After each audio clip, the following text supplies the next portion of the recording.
कुछ टॉपिक्स हमारे रह गए थे, तो इस लेक्चर में सारे क्या है कंप्लीट कर लेते हैं। ठीक है, तो पिछली बार हमने पढ़ लिया था कि यूकैरियोटिक सेल क्या होती है, प्रोकैरियोटिक सेल क्या होती है। ठीक है, एंड हमने मल्टी सेलुलर पढ़ा था, यूनिसेलुलर पढ़ा था, और सेल होता क्या है ये पढ़ा था। उसकी डिस्कवरी भी पढ़ी थी कि सेल की जो डिस्कवरी थी वो उसको कैसे डिस्कवर किया था। ठीक है, तो ये सब हमने पढ़ लिया था। इस वाले लेक्चर में हम पढ़ने जा रहे हैं सबसे पहले cell structure in eukaryotic cells. जो हमारी यूकैरियोटिक सेल्स होती हैं उसकी सेल का जो स्ट्रक्चर होता है वो कैसा होता है। जैसे हमारा था एक प्रोकैरियोटिक सेल थी और एक क्या थी, यूकैरियोटिक सेल थी। क्लियर है, एक प्रोकैरियोटिक हो गई हमारी, एक हमारी हो गई यूकैरियोटिक। अब बात हम किसकी कर रहे हैं, यूकैरियोटिक सेल जो होती है उसका स्ट्रक्चर किस तरीके से होता है इसके बारे में हम बात करेंगे। ठीक है, तो हम स्टार्ट करते हैं। सबसे पहला पॉइंट है हमारा, most eukaryotes are multicellular. जो हमारी यूकैरियोट्स किसे बोलते हैं, ऐसी सेल जिसके न्यूक्लियस के चारों तरफ न्यूक्लियर मेम्ब्रेन प्रेजेंट हो, उसको क्या बोलेंगे, यूकैरियोटिक सेल। ठीक है, अब ज़्यादातर जो यूकैरियोट्स एनिमल होती हैं कैसे होती हैं, मल्टी सेलुलर होती है। मल्टी सेलुलर का मतलब हमने क्या बताया था, मतलब ऐसे ऑर्गेनिज्म जो एक या एक से अधिक सेल्स के द्वारा मिलकर बने हों उसको मल्टी सेलुलर बोलेंगे। ठीक है, इतना क्लियर है। यस, सेकेंड पॉइंट है हमारा, the nucleolus is present in the nucleus. हमारी सेल में मिडिल सेंटर में क्या होता है, न्यूक्लियस होता है। न्यूक्लियस के अंदर क्या होता है, न्यूक्लियोलस होता है। ठीक है, तो इन जो यूकैरियोट सेल होती हैं, जो यूकैरियोटिक सेल होती है उसके न्यूक्लियस के अंदर न्यूक्लियोलस प्रेजेंट होता है। ठीक है, यस। और जो हमारी प्रोकैरियोट सेल थी उसमें क्लियर एकदम हमारा ट्रू न्यूक्लियस नहीं था, उसमें क्या था, न्यूक्लियोइड या न्यूक्लियस जो मटेरियल था उसके चारों तरफ मेम्ब्रेन नहीं थी हमारी। ठीक है, तो ये हमारा थर्ड पॉइंट चलेगा। It contain cell organism such as plastid, mitochondria, Golgi bodies etc। हमारी जो सेल है वो बहुत सारी ऑर्गेनिल से बनी हुई है, जैसे माइटोकॉन्ड्रिया है हमारा, लाइसोसोम है, गोल्जी अपैरेटस है। ठीक है, तो ये सारे जो हमारे क्या हैं, कंपोनेंट्स हैं सेल के, मतलब जिस चीज़ों से हमारी सेल बनी हुई है वो क्या हो गए, कंपोनेंट्स ऑफ सेल। ठीक है, यस।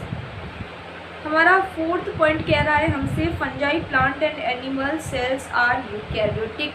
ऐसे एनिमल जो फंजाई किंगडम में आते हों, एनिमल किंगडम में आते हों, प्लांट किंगडम में आते हों, उन सब में कैसी सेल प्रेजेंट होती है, यूकैरियोटिक सेल प्रेजेंट होती है। ठीक है, इतना क्लियर है।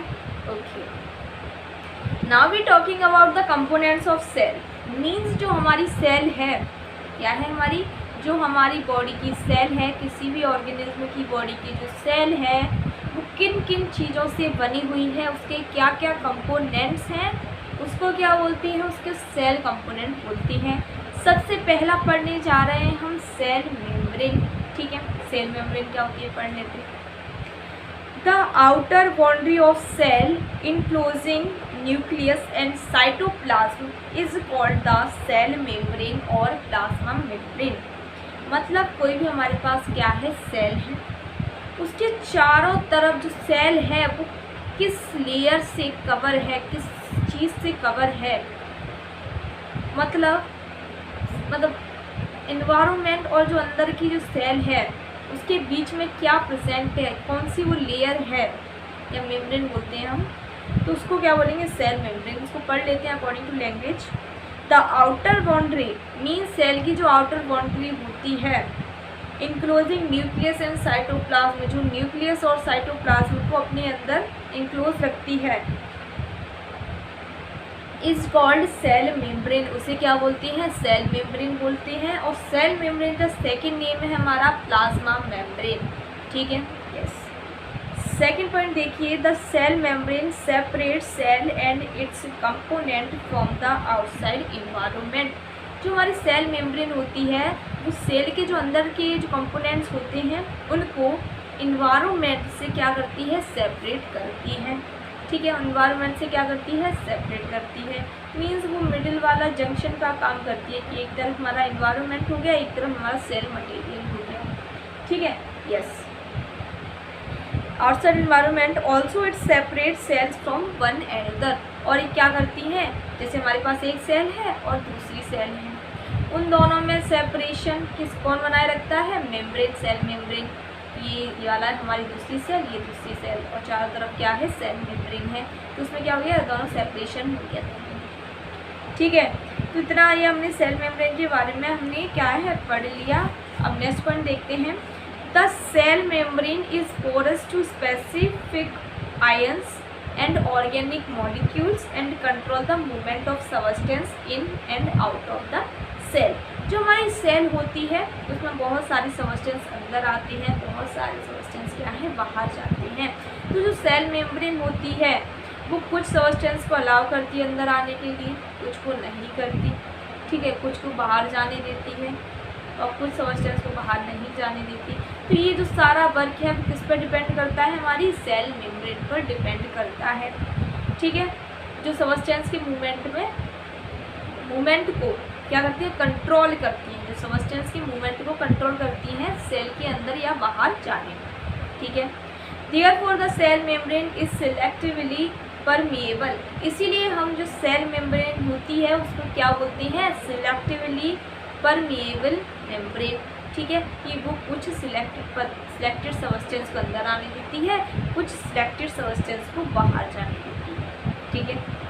Next point, it give shape to the cell. क्या देती है, शेप देती है, बिल्कुल सही बात है, ठीक है। कोई भी चीज़ का शेप कब होगा, जब उसको चारों तरफ से कवर कर देंगे। जब चीज़ को चारों तरफ से हम कवर नहीं कर रहे हैं तो उसका कोई शेप भी नहीं होगा, ठीक है। यस, तो ये हमारी सेल मेम्ब्रेन हो गई, ठीक है। यस, और हम डायग्राम से अभी हम डायग्राम से देख लेंगे कि सेल मेम्ब्रेन क्या थी, हमारी सेल वॉल क्या थी, ठीक है। यस, है ना, हाँ। In plant cell there is an additional thick layer surrounded cell membrane called cell wall. बात आ गई नई टॉपिक पे कि बेटा क्या सेल वॉल क्या होती है, ठीक है।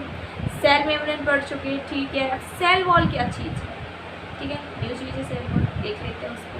कुछ नहीं है, प्लांट सेल में क्या होता है, प्लांट सेल की जो आउटर सरफेस होती है कैसी होती है, बहुत हार्ड होती है, ठीक है। ह्यूमन्स की इतनी हार्ड कहाँ होती है, क्योंकि ह्यूमन्स की बॉडी में सेल वॉल प्रेजेंट नहीं होता, प्लांट्स की बॉडी में होता है सेल वॉल, होता है या नहीं, यस, उनकी बॉडी में होता है सेल वॉल, ठीक है। तो सेल वॉल कहाँ प्रेजेंट होगी, प्लांट्स की बॉडी में प्रेजेंट होगी cell wall. Means cell membrane के ऊपर एक और लेयर प्रेजेंट होती है जिसको सेल वॉल कहते हैं, ठीक है। In plant cell there is an additional thick माने मोटी, एडिशनल थिक लेयर, एक प्लांट सेल में सेल मेम्ब्रेन के ऊपर एक और मोटी परत चढ़ जाती है जिसको हम सेल वॉल बोलते हैं, क्या बोलते हैं, सेल वॉल बोलते हैं, क्लियर है, yes. Next point, the cell wall gives rigidity to the cell. Cell wall क्या प्रदान करती है, हमारी सेल को रेजिडिटी प्रेजेंट कराती है, ठीक है। रेजिडिटी मतलब कठोरता, ठीक है, कठोरता किसमें हेल्प करता है, उसकी स्ट्रक्चर को बनाए रखने में हेल्प करता है, ठीक है, उसको स्टैंड रहने में हेल्प करता है।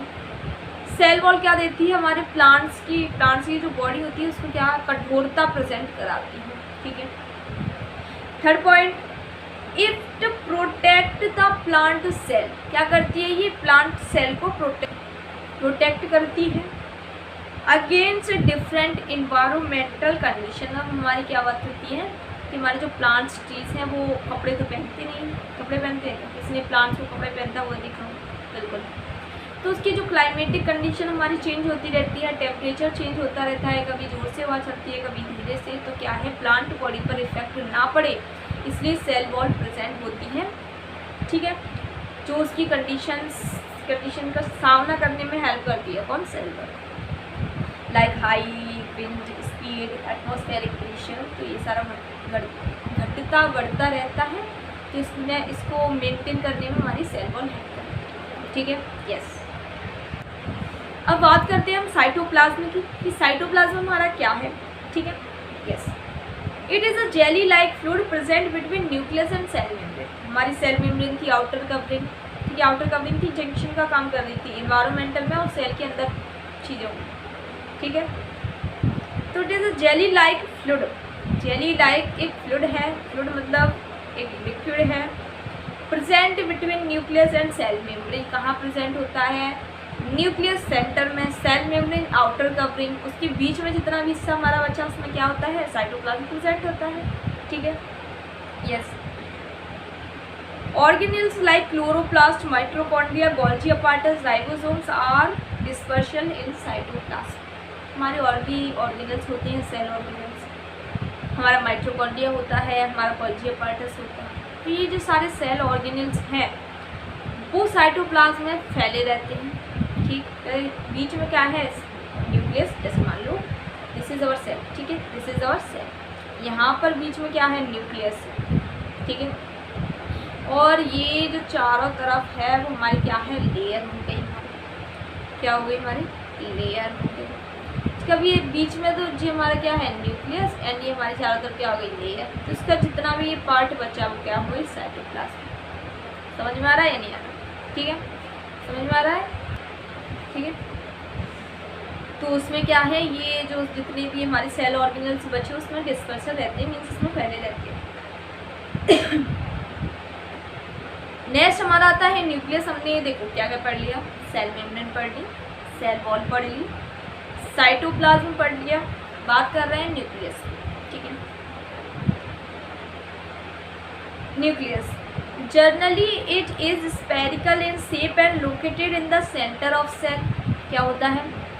इसका जो शेप होता है वो स्पेरिकल होता है। स्पेरिकल मतलब बॉल होती है, बैट बॉल खेलते हैं, क्रिकेट खेलते हैं, क्रिकेट, उसकी जो बॉल होती है कैसा शेप है उसका? स्पेरिकल शेप है। तो ऐसे ही शेप हमारा क्या है? न्यूक्लियस का होता है। तो हम बॉल को क्या मान लेंगे? न्यूक्लियस मान लेंगे। इमेजिन, ठीक है, इमेजिन कर लेंगे, पूरा इमेज बनाओ कि हाँ जो हमारी बॉल होती है किस शेप में होती है? न्यूक्लियस शेप में। और बॉल हमारी कैसी शेप है? स्पेरिकल है। तो न्यूक्लियस भी क्या होगा? स्पेरिकल होगा। And located in the centre of cell. और कहाँ पर प्रेजेंट होती है? सेल के सेंटर में प्रेजेंट होती है। क्लियर है? तो next point, a membrane called nuclear membrane separates nucleus from the cytoplasm. Nucleus के चारों तरफ एक मेम्ब्रेन प्रेजेंट रहती है। जैसे सेल के चारों तरफ मेम्ब्रेन थी उसको क्या बोला था? Cell membrane. न्यूक्लियस के चारों तरफ मेम्ब्रेन होगी उसको क्या बोलेंगे? Nuclear membrane. ठीक है, सेल मेम्ब्रेन किसको अलग कर रही थी? साइटोप्लाज्म का जो अंदर का मटेरियल था उसको इन्वायरमेंट से अलग कर रही थी। न्यूक्लियर मेम्ब्रेन साइटोप्लाज्म और न्यूक्लियस को अलग अलग करेगा, सेपरेट करेगा। समझ में आ रहा है? Yes. Next point, the nucleus is the control centre as it regulates all the activities of cell. Brain हमारी बॉडी को क्या करता है? कंट्रोल करता है। ह्यूमन बॉडी को कौन कंट्रोल करता है? ब्रेन करता है। ऐसे ही सेल में जो पूरा सेल का जितना भी जो फंक्शन हो रहा है वो कौन कंट्रोल करेगा? वो न्यूक्लियस कंट्रोल करेगा। तो हम कह सकते हैं कि सेल का माइंड, सेल का ब्रेन या माइंड किसे बोलेंगे? न्यूक्लियस को बोलेंगे। क्लियर है? यस। तो क्या किसको बोलेंगे? न्यूक्लियस को बोलेंगे। ठीक है, जो हमारी सेल में जितनी भी एक्टिविटीज़ हो रही हैं वो कौन कंट्रोल कर रहा है? न्यूक्लियस कंट्रोल कर रहा है। When न्यूक्लियस इज ऑब्जर्व, जब हम न्यूक्लियस को माइक्रोस्कोप में ऑब्जर्व करेंगे, a small spherical body in the nucleus was seen and called nucleolus. ठीक है, न्यूक्लियोलस को क्या करना है? हमको हाईलाइट कर लेते हैं। इस पॉइंट में क्या कह रहा है हमारा? मेरे पास क्या है या मुझे ये चेक करना है कि सेल में न्यूक्लियोलस कहाँ प्रेजेंट होता है। ठीक है, अब सुनना जरा। हमने एक सेल लिया, ठीक है, हमने सेल को क्या किया, ऑब्जर्व किया। किसमें ऑब्जर्व किया, माइक्रोस्कोप में चले गए, हम गए बढ़िया स्कूल के लैब में, माइक्रोस्कोप रखा था उसने। अब हम गए बढ़िया, हमने क्या देखा, चलो आज सेल देखेंगे माइक्रोस्कोप में, मज़ा आएगा, ठीक है। तो हम गए, तो हमने सेल देखी माइक्रोस्कोप में बढ़िया स्लाइड बना के। तो हमने क्या देखा कि सेल में एक सेंटर में एक न्यूक्लियस प्रेजेंट है। हमने सोचा चलो इस न्यूक्लियस के अंदर क्या प्रेजेंट है वो भी देख लेते हैं, ठीक है। तो हमने न्यूक्लियस देखा, उसके अंदर फिर हमने क्या किया, झांका न्यूक्लियस के अंदर, तो उसमें हमको क्या दिखाई दिया, न्यूक्लियोलस दिखाई दिया। मीन्स हम कह सकते हैं कि न्यूक्लियस के अंदर एक राउंडेड शेप बोल सकते हैं उसको, क्या लिखा है, क्या लिखा है, स्फेरिकल बॉडी लिखा है, तो वो हम बोल सकते हैं स्फेरिकल बॉडी प्रेजेंट होती है न्यूक्लियस के अंदर, इसको हम न्यूक्लियोलस बोलते हैं, ठीक है। Also it contain thread like structure, और जब हमने और देखा तो हमने देखा कि इसमें कुछ थ्रेड लाइक स्ट्रक्चर्स भी प्रेजेंट हैं जिनको हम क्रोमोसोम बोलते हैं। उन थ्रेड लाइक स्ट्रक्चर्स को क्या बोलते हैं, chromosome. These chromosome carry genetic materials, ये जो क्रोमोसोम हैं उन पर किसको कैरी करके रखते हैं, जेनेटिक मटेरियल को कैरी करके रखते हैं, जिसको हम जीन्स भी बोलते हैं। एंड हेल्प इन, इसमें हेल्प करते हैं, inheritance transfer of characters, means transfer of characters from parent to offspring. देखो जब जैसे हम पेरेंट्स के कैरेक्टर ऑफस्प्रिंग में आ जाते हैं, बेबी में आ जाते हैं, तो ये जो सारा जो कैरेक्टर का ट्रांसफ़र चल रहा है वो किसकी वजह से चल रहा है, हमारा जीन्स की वजह से। जीन्स क्या है, कैरेक्टर को रेगुलेट करता है। ये तो जो क्रोमोसोम है जो न्यूक्लियस में प्रेजेंट है, थ्रेड लाइक स्ट्रक्चर में प्रेजेंट है, उसमें क्या है, वो जेनेटिक मटेरियल को कैरी करके रखता है in the form of gene बोल सकते हैं, जो बाद में ऑफ स्प्रिंग में ट्रांसफ़र हो जाता है parents to their offspring. तो क्या है, इसमें कैरेक्टर का ट्रांसफॉर्मेशन हो जाता है, ठीक है। लास्ट पॉइंट इसका, न्यूक्लियस का last point, the nuclear membrane is porous and allows the movement of material between cytoplasm and nucleoplasm, nucleolus and chromosome. देखो न्यूक्लियोप्लाज्म क्या बोलते हैं हम, न्यूक्लियोलस और क्रोमोसोम को क्या होता है, न्यूक्लियोप्लाज्म, ठीक है, वही होता है, ठीक है। तो ये बता रहा है कि न्यूक्लियर मेम्ब्रेन पोरस होती है, इसमें मूवमेंट होता है सब्सटेंस का, ठीक है, मटेरियल्स का मूवमेंट चलता रहता है, ये इसमें बताया गया है, ठीक है। तो हमारा न्यूक्लियस भी क्या हो गया, कंप्लीट हो गया। अब बात कर लेते हैं वैक्यूल की, कि वैक्यूल क्या होता है, ठीक है, yes. Vacuole are storage bubbles of irregular shape which are found in cells. जो हमारे वैक्यूल हैं वो बबल शेप के होते हैं, जो किसमें प्रेजेंट होते हैं, सेल में प्रेजेंट होते हैं। इरेगुलर शेप होता है, कोई डेफिनेट शेप नहीं होता, ठीक है, और बबल की तरह दिखते हैं हमको, जो सेल में प्रेजेंट होता है। The vacuole stores the food, a variety of material that a cell might need to survive और वेस्ट। जो वैक्यूल होते हैं वो बहुत सारा मटेरियल अपने अंदर स्टोर करके रखते हैं, ठीक है, फूड को स्टोर करके रखते हैं, और बहुत सारा डिफरेंट प्रोटीन्स, न्यूट्रिएंट्स, मटेरियल क्या करते हैं, स्टोर करके रख देते हैं, किसमें, सेल के अंदर। माइट नीड टू सर्वाइव और वेस्ट, जो सेल के सर्वाइव में काफ़ी हेल्पफुल जो मटेरियल्स होते हैं, फूड वगैरह होते हैं, वो सब इसमें होता है, वैक्यूल्स में प्रेजेंट होता है, और जितना भी जो सेल का वेस्ट है वो भी इसमें प्रेजेंट होता है, ठीक है। थर्ड पॉइंट है, in plant cells vacuoles are much larger than in animal cell. Animal cells में क्या होता है, जो वैक्यूल होते हैं वो काफ़ी छोटे होते हैं, बहुत ज़्यादा बड़े नहीं होते, काफ़ी छोटे होते हैं। लेकिन प्लांट सेल की बात करें तो उसमें वैक्यूल क्या है, बहुत ज़्यादा बड़े होते हैं। And they provide rigidity to the plant cell, और ये प्लांट सेल को रेजिडिटी भी प्रोवाइड कराते हैं। क्लियर है, तो हम क्या कह सकते हैं कि प्लांट सेल में तो दोनों सेल में होते हैं, लेकिन प्लांट में बहुत बड़े होते हैं, एनिमल्स में छोटे होते हैं, और ये स्टोरेज में हेल्प करते हैं, ठीक है, कह सकते हैं, यस। और आगे हम बढ़ते हैं, अब हमारा आ रहा है गोल्जी अपार्टस। क्या आ रहा है, गोल्जी अपार्टस, ठीक है, क्या आ रहा है, Golgi apparatus. Golgi apparatus are terms as Golgi complex is a membrane-bound nucleus. Golgi apparatus को हम Golgi bodies भी बोल सकते हैं, ठीक है. Its main function is to modify proteins. ये प्रोटीन के मॉडिफिकेशन में हेल्प करता है. कौन? Golgi apparatus, Golgi body. These modified proteins are placed the Golgi so that it can transfer elsewhere in the cell when required. Means ये हमारा क्या है, ये Golgi bodies प्रोटीन का मॉडिफिकेशन में हेल्प करता है. जब भी सेल को प्रोटीन चाहिए होती है तो ये क्या कर देता है, सेल को ट्रांसफ़र कर देता है. ठीक है, प्रेजेंट सेल में होता है लेकिन ट्रांसफ़र कर देता है. ठीक है, तो Golgi apparatus कुछ नहीं था. Golgi apparatus is nothing, we can say that कि प्रोटीन के मॉडिफिकेशन में हेल्प करता है. मेम्ब्रेन बाउंड स्ट्रक्चर होता है हमारा.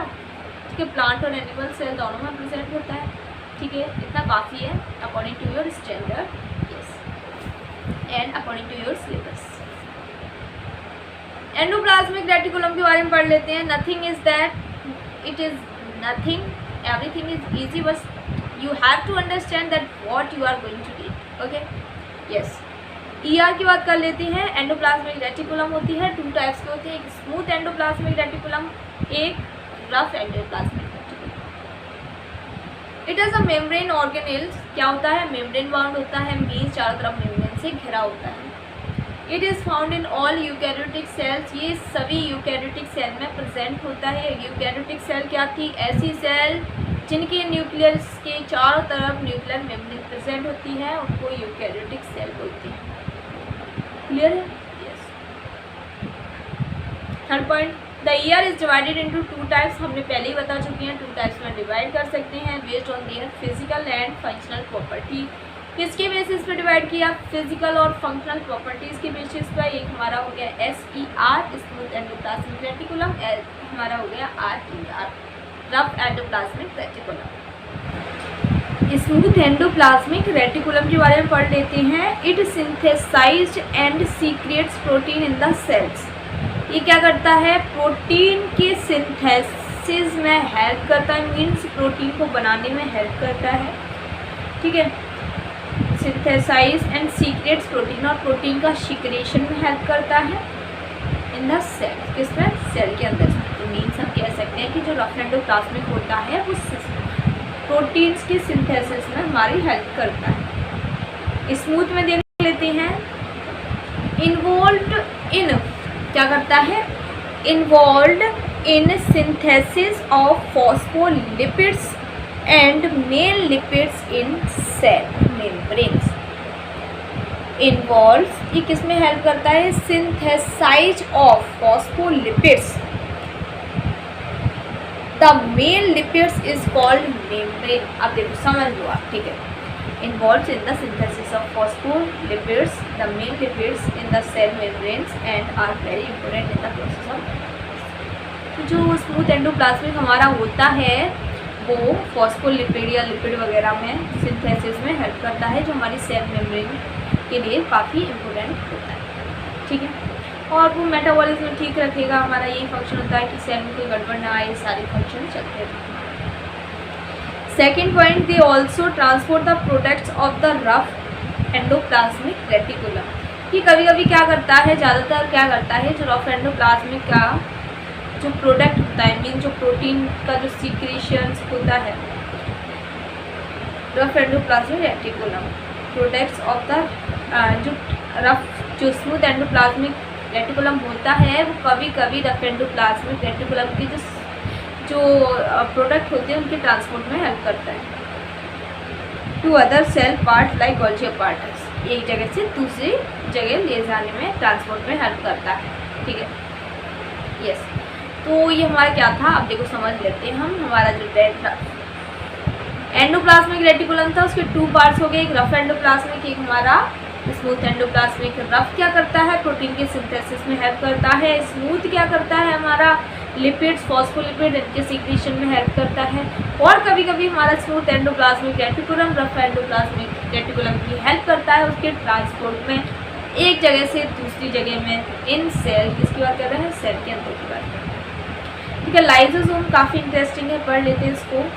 Lysosomes are small membrane bound sac like structures, ये सेल में प्रेजेंट होती है जो सेक लाइक स्ट्रक्चर होती हैं और मेम्ब्रेन बाउंड होते हैं, मीन्स चारों तरफ मेम्ब्रेन से घिरे हुए होते हैं। विच रिलीज डाइजेस्टिव एंजाइम, जो क्या कौन सी एंजाइम रिलीज करती हैं, डाइजेस्टिव एंजाइम रिलीज करते हैं। दैट ब्रेक डाउन फूड, जो फूड के ब्रेक डाउन में हेल्प करता है। डाइजेस्टिव एंजाइम्स आ गई तो मतलब क्या हो गया, डाइजेशन से रिलेटेड। डाइजेशन में फूड का क्या होता है, ब्रेक डाउन होता है, तो इसमें भी क्या है, फूड के ब्रेक डाउन में हेल्प करती है। कौन, लाइसोसोम की जो डाइजेस्टिव एंजाइम्स होती हैं।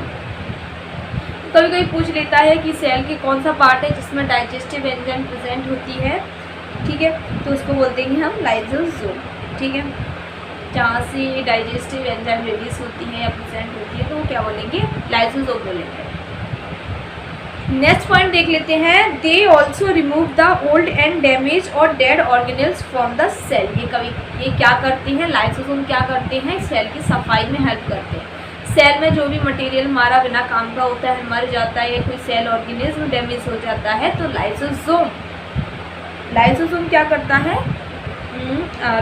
उसको रिमूव करने में हेल्प करता है, कोई भी डैमेज वगैरह, ठीक है, वो डाइजेस्ट कर देता है, डाइजेस्टिव एंजाइम से डाइजेस्ट कर देता है और वो क्या हो जाते हैं, ख़त्म हो जाते हैं, ठीक है। Cell and thus protect the cell from further damage, तो ये क्या है, फर्दर डैमेज मीन्स आगे कोई डैमेज ना हो सेल में, इससे पहले ये काम उनका तमाम कर देते हैं। जो डेड चीज़ें होती हैं उनको खा लेते हैं, उनको पचा लेते हैं अपनी डाइजेस्टिव एंजाइम से, ठीक है। इतना क्लियर है, यस। आगे चलते हैं, थोड़ा सा टॉपिक रह गया है, कुछ नहीं करना, थोड़ा सा टॉपिक रह गया है, उसको जल्दी जल्दी पढ़ लेते हैं, ठीक है। ER हो गया, एंडोप्लाज्मिक रेटिकुलम हो गई हमारी, लाइसोसोम हो गया। अब आते हैं माइटोकॉन्ड्रिया, ठीक है, किस पे आ रहे हैं, माइटोकॉन्ड्रिया पे। Double membrane bound shaped organelles, ठीक है, बाउंड क्या लिखा है ये, ठीक है, डबल मेम्ब्रेन बाउंड होता है ये, ठीक है। Also known as power house of cell, power house of cell कहती हैं, बहुत बार क्वेश्चन आया है ये कि power house of cell is mitochondria, क्या होता है, mitochondria power house of cell. Third point हमारा, mitochondrias are the sites of aerobic respiration, aerobic respiration की साइट है माइटोकॉन्ड्रिया। एरोबिक रेस्पिरेशन होता है सेल में, वो माइटोकॉन्ड्रिया में होता है। In the cell and it produce energy in the form of ATP, और ये सेल को एनर्जी प्रोवाइड कराती है किसके फॉर्म में, ATP के फॉर्म में, ठीक है। तो अपना माइटोकॉन्ड्रिया हो गया, कुछ नहीं होता, माइटोकॉन्ड्रिया डबल मेम्ब्रेन होती है, प्लांट में भी है, एनिमल में भी है, पावर हाउस ऑफ सेल बोलते हैं इसको। Mitochondria are the sites of aerobic respiration, aerobic respiration की साइट है, ठीक है, और सेल को एनर्जी प्रोवाइड कराती है किसके फॉर्म में, ATP के फॉर्म में, यस। नेक्स्ट पे चलते हैं, सेकेंड लास्ट टॉपिक है हमारा प्लास्टिड्स, प्लास्टिड रह गया है और हमारा राइबोसोम रह गया है, सो हमारा ये चैप्टर क्या हो जाएगा, ख़त्म हो जाएगा, ठीक है। Plastids, these are present in plant cell, कहाँ पर प्रेजेंट होता है, प्लांट सेल में प्रेजेंट होता है, एनिमल सेल में कोई भी काम नहीं है इसका, ठीक है। Plant cells have tiny coloured structure called plastids, plant cell में टिनी कलर्ड स्ट्रक्चर होती हैं जिसको प्लास्टिड्स बोलते हैं। Plastid carry pigment of various colour, plastid होता है उसको बहुत सारे कलर्स पिगमेंट को कैरी करके रखता है, एज लाइक ऑरेंज, रेड, ठीक है, ग्रीन, ये सारे कहाँ, ये सारे जो कलर्ड पिगमेंट हैं वो कौन कैरी करके रखता है, हमारा प्लास्टिड कैरी करके रखता है, किसमें प्रेजेंट होता है, प्लांट सेल में प्रेजेंट होता है, ठीक है। The plastid which carry green colour, ऐसा प्लास्टिड जो ग्रीन कलर को कैरी करे, coloured pigment is chlorophyll are called chloroplast present, ठीक है। तो ये अपना हो गया, मेन जो प्लास्टिड होती हैं उसमें जो ग्रीन कलर का पिगमेंट क्लोरोफिल को कैरी करके रखता है उसको क्लोरोप्लास्ट बोलती है। क्लोरोप्लास्ट बोलते हैं उसको, ठीक है। क्लोरोप्लास्ट में क्लोरोफिल प्रेजेंट होता है जो प्लांट्स के ग्रीन कलर में हेल्पफुल होता है। इसमें ग्रीन कलर, ठीक है। जो फोटोसिंथेसिस की प्रोसेस में आगे काफ़ी इंपॉर्टेंट होता है हमारा क्लोरोफिल। अगर वो नहीं होगा तो फोटोसिंथेसिस प्रोसेस रुक जाएगी, नहीं होगी, ठीक है। यस, अब हमारा नेक्स्ट है राइबोसोम। राइबोसोम आने वाला है हमारा, एंड उसके बाद हम थोड़ा केवल देखेंगे, उसके बाद ये हमारा chapter A to Z clear हो जाएगा, ठीक है। Ribosomes are the organelles that help in protein synthesis. Protein synthesis में हेल्प करता है। एक और कौन करता था, रफ एंडोप्लाज्मिक रेटिकुलम भी हेल्प करता था इसमें, ठीक है, क्लियर है। तो प्रोटीन सिंथेसिस में हेल्प करता है। कभी भी आ जाए कि protein factory of the cell तो क्या बोलेंगे, राइबोसोम बोलेंगे।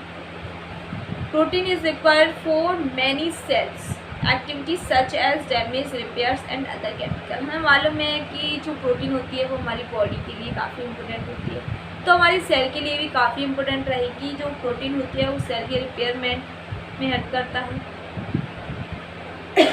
जब भी हमारी सेल कोई डेड हो जाती है, उसमें कोई डैमेज हो जाता है, तो प्रोटीन की मदद से वो अपने आप को रिपेयर करने में हेल्प करती है। कौन करता है हेल्प, प्रोटीन हेल्प करती है। प्रोटीन की सिंथेसिस कौन करता है, राइबोसोम करता है सेल के अंदर, ठीक है। तो ये अपना पूरा क्लियर हो गया, हमने राइबोसोम कर लिए हैं, गोल्गी apparatus कर लिए, nucleus, cell membrane, cell wall, ribosome and mitochondria, ठीक है। अब ये हमारे कुछ नाम दिए गए हैं, उसमें से बताना है कि कौन सा प्लांट सेल में प्रेजेंट है, कौन सा एनिमल सेल में प्रेजेंट है। NCERT में दिया गया है ये टेबल, इसमें कुछ नाम एक्स्ट्रा है तो आप चेक कर लीजिए, ठीक है। जैसे एक साइड सेल ऑर्गेनल्स दिया है, प्लांट सेल दिए, एनिमल सेल दिए। सबसे पहला नाम है सेल वॉल। कहाँ होती है, प्लांट सेल में होती है। यस, बिल्कुल होती है। क्यों होती है, प्लांट सेल को मतलब कठोरता प्रदान करता है, ठीक है। यस, एंड एनिमल सेल में नहीं होती है। एनिमल सेल में अकेला सेल मेम्ब्रेन होती है। सेल मेम्ब्रेन दोनों में प्रेजेंट होती है, प्लांट हो या एनिमल हो। साइटोप्लाज्म दोनों में प्रेजेंट होता है। न्यूक्लियस दोनों में प्रेजेंट होगा हमारा। प्लास्टेड प्लांट में होगा, एनिमल में नहीं होगा। पी से नाम याद रखो, P = प्लांट, ठीक है। वैक्यूल दोनों में प्रेजेंट होगा, प्लांट सेल का बड़ा होगा, एनिमल सेल का छोटा होगा। राइबोसोम दोनों में प्रेजेंट होंगे, दोनों को प्रोटीन की आवश्यकता होती है। माइटोकॉन्ड्रिया भी दोनों में प्रेजेंट होगी। एंडोप्लाज्मिक रेटिकुलम अभी हमने पढ़ा, दोनों में प्रेजेंट होता है, एंड गोल्गी apparatus भी दोनों में प्रेजेंट होगा, ठीक है। तो ये जो हमारी जो टेबल थी, और हमारा जो अब हम देखो एक बार फिगर से समझ लेते हैं कि कैसा क्या डिफरेंस है, ठीक है। तो आपको फिगर से समझा देते हैं। हमें सामने हमारे क्या है, फिगर्स दिख रहे होंगे, उस फिगर को समझ लेते हैं, ठीक है। तो एक तरफ हमारा एनिमल सेल है, दूसरी तरफ क्या है, प्लांट सेल है। उनमें आपको कुछ नाम दिख रहे होंगे, कुछ नाम प्लांट सेल में होंगे बट एनिमल सेल में नहीं होंगे, कुछ मैंने आपको एक्स्ट्रा बता दिया है, ठीक है। तो इसको थोड़ा समझ लेते हैं कि क्या क्या इसमें बोला है। तो देखो, एनिमल सेल की बात कर रहे हैं तो सबसे पहले हमें माइटोकॉन्ड्रिया इससे बताया गया है कि हमारी ये माइटोकॉन्ड्रिया है, ठीक है। अच्छे से पहचान लीजिए, एक एक ऑर्गन्स, ठीक है। तो ये हमारी माइटोकॉन्ड्रिया है, उसके नीचे राइबोसोम दिया है हमारा, फिर न्यूक्लियस है सेंटर में, ठीक है। उसकी चारों तरफ न्यूक्लियर मेम्ब्रेन है, एंड एंडोप्लाज्मिक रेटिकुलम है, जो हमारा मुड़ा हुआ सा टेढ़ा मेढ़ा दिख रहा है, एंडोप्लाज्मिक रेटिकुलम है। साइटोप्लाज्म है हमारा, जो जेली लाइक सब्सटेंस है, साइटोप्लाज्म। और हमारा गोल्गी apparatus है, ठीक है। वैक्यूल हमारा छोटी सा प्रेजेंट है। एनिमल सेल की बात हो रही है, प्लांट में क्या होता है, थोड़ा बड़ा होता है। साइड में है प्लांट सेल। अब देखो, जो एनिमल सेल है उसके चारों तरफ हमको सेल मेम्ब्रेन नहीं दिखाई गई इस डायग्राम में, तो हम अलग से लिख लेंगे क्या है, ये सेल मेम्ब्रेन है, सेल वॉल नहीं है। प्लांट सेल में देख लीजिए, हम सेल वॉल और सेल मेम्ब्रेन बना लेते हैं इसमें, है ना। यस, सबसे पहले हमें दिया गया है गोल्गी apparatus, इसके बाद माइटोकॉन्ड्रिया, क्लोरोप्लास्ट। क्लोरोप्लास्ट का यहाँ पर क्या शो कर रहा है, प्लास्टिड शो कर रहा है, ठीक है। फिर endoplasmic reticulum, ribosomes, then nucleus, then Golgi, ठीक है। तो यही था इस चैप्टर में, हमने फर्स्ट पार्ट हम कर चुके हैं। प्लेलिस्ट में जाके आप चेक कर लीजिएगा, ठीक है, मिल जाएगा आपको, टॉपिक डाला होगा कि सेल, तो आप जाके प्लेलिस्ट में फर्स्ट चेक कर लीजिएगा, ठीक है। और समझ में आया हो तो वीडियो लाइक कर देना, है ना। तो हमने जितना भी हमने ट्राई किया कि कि एनसीईआरटी से इम्पोर्टेंट पॉइंट, ठीक है, कुछ एक्स्ट्रा इम्पोर्टेंट पॉइंट तो हम सारे इस वीडियो में हमने कवर कर चुके हैं, ठीक है। और अगर सेल चैप्टर आपको पढ़ना है, अच्छे समझना है, तो दोनों वीडियोस आप देखिए, फर्स्ट भी करी है एंड ये सेकेंड पार्ट, ठीक। तो एकदम मस्त वाला क्लियर हो चुका है ये चैप्टर। कुछ अगर मुझे इम्पोर्टेंट पॉइंट्स लगते हैं तो बाद में बता देंगे हम, है ना। और कुछ डाउट्स वगैरह हो तो कमेंट में बता दीजिएगा कि हमें यहाँ डाउट आ रहा है, ठीक है, क्या एनसीईआरटी की कुछ लाइन समझ नहीं आ रही, तो नीचे आप कमेंट में लिख सकते हो, ठीक है। और मुझे इंस्टा पे भी फॉलो कर सकते हो यदि आपको कोई डाउट हो, ठीक है। So thank you very much. Video पसंद आए तो वीडियो को लाइक और चैनल को सब्सक्राइब कीजिएगा। Thank you very much.